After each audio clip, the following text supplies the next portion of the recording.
If it weren't for your chalkboard skin, my fingernails, they might have made less noise when you were trying to say goodbye.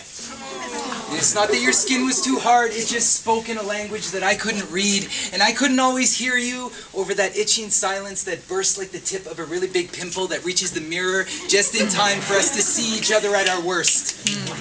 But you can only wake up beside somebody you don't love so many times before you find yourself sleeping in on purpose. Because we always had a back door to our commitments. We each kept the key in our back pockets just in case we needed to get away.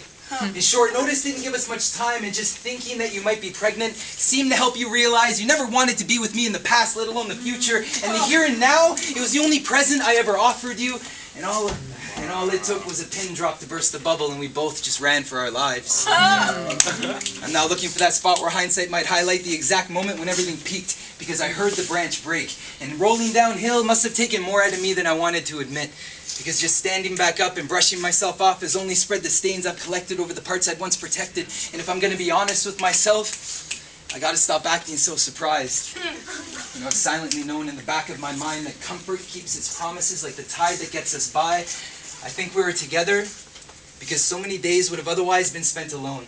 And all those nights would have just fallen into other categories, like the one-night stands we would have had because we couldn't stand being alone or even stand on our own, so we've been laid by the people we would have lied to either way. But I found the attic in my mind, where too many boxes gave us too many reasons to hold on to a past kept in pictures, like Polaroid steroids. They strengthen our memories to the point of becoming unnatural. But since our connection was the physical, we always had a bedroom in the talks we had.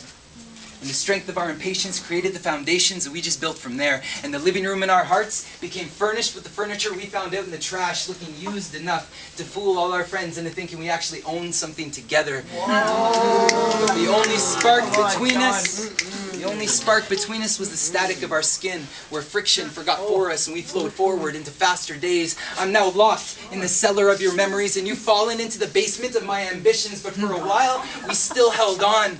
It was like holding on was the only thing we could still do together. It was like we were repeating lottery numbers just in case. But Murphy's Law creates the catch-22 that lock the front doors on our capabilities, and the windows of our eyes close the blinds on our future.